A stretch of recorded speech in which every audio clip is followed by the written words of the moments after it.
Hello and welcome back to the podcast. Let's just jump into it since I'm doing these short, quick episodes. I want to just get right into it. So this week I have a few things on my mind as far as like projects go, and so I kind of want to get some of them out of my system. And I don't know if I'd call it an art project. So when I was in internship, I saw this book, the Visual Guide or Visual Food Encyclopedia, I should say. I just like opened it briefly and I loved the look of it. So I was like, let me order one. So I went on Amazon and I got this like crusty old used copy, and it just arrived today. And so what I want to do is kind of go through each page, and this is a long-term project, and again I want to just feel this out and see how it goes, just kind of get it out of my system and see if it's something I want to do long-term and actually like see it through all the way to the end. But I want to go page by page and do like some sort of illustration for each item and kind of like visually learn the things.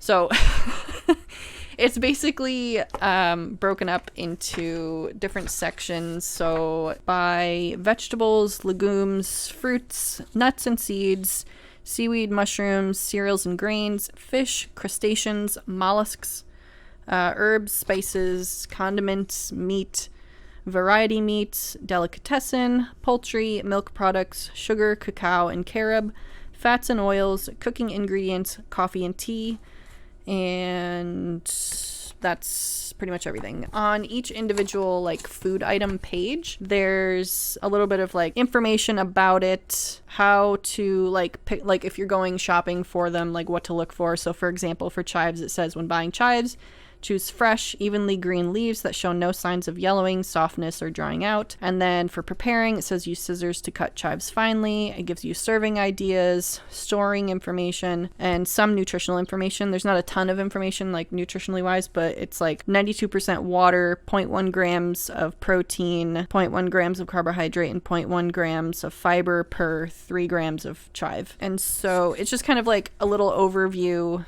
of each vegetable, gives you some good information that's useful. So I want to go through this and learn more like nutritional information about each individual vegetable, and it'll also like help me when I'm trying to think of, you know, people that I'm talking to are like, I need more ideas of how to incorporate vegetables into my diet. I can have some more ideas, and there's probably some vegetables in here that I don't eat often. So like I just opened it up to burdock and okra. I've tried cooking okra before, but I didn't know what I was doing, so it didn't come out very good. Bitter melon, wax gourd, like there's lots of things in here that I don't know or could benefit from learning how to prepare them in different ways. Or there was I think it was mangosteen. I had never had it before, but they had it at my grocery store, and I was like, ooh, let's get this, because it was just like a fluke that they had it, because I don't think I'd seen it there before. And so I was like, I don't know what mangosteen is supposed to look like. So we bought it, brought it home, and it was like rotten.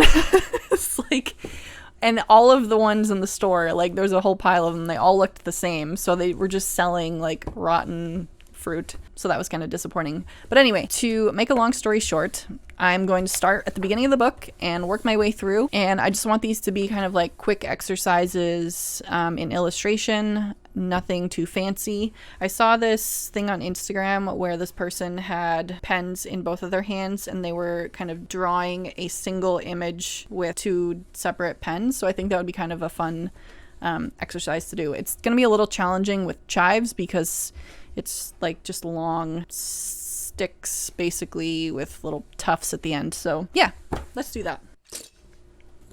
Okay. And I'm just going to do graphite because I don't feel like doing these in color. If I might just kind of like sketch them out, and then I don't know. We're just making this up as I go along.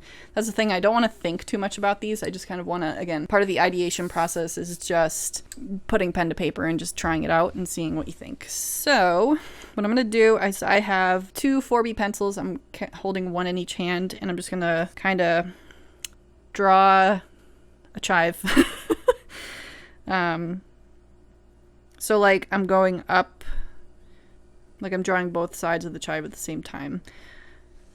And I think the person on Instagram, they didn't lift their pencils at all. So, and these are going to look kind of, I guess I could like film this from a different angle, but I don't have my other phone out here. Let me see if I can get up close up so that way you can kind of see when I upload this. If you're watching the YouTube version. If you're just listening, this is probably going to be a little bit boring of a podcast. I suggest just switching over to YouTube.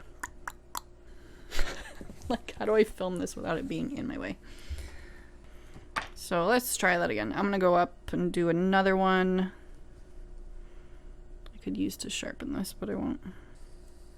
It's really hard drawing a straight line like this.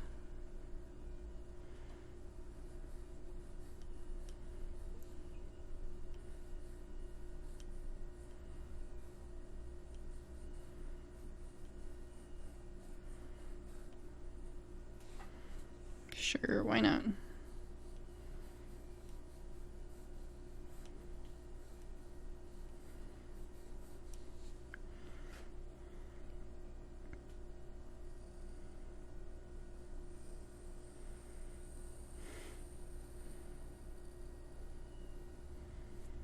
If your chives look like this, I feel like you shouldn't buy them.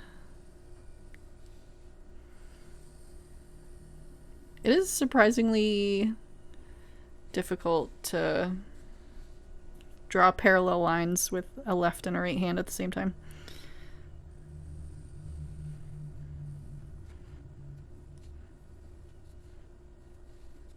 I don't know what I'm doing. I don't think that looks great, but it's better than nothing. I guess I could draw one more little chive just to even it out.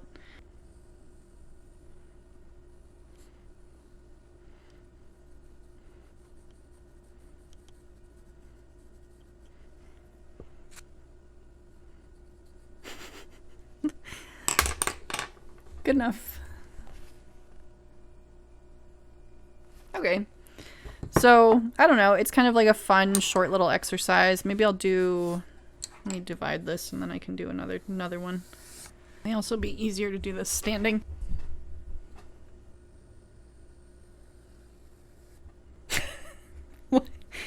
It's so hard. I think chives were a bad option to start this exercise with. I feel like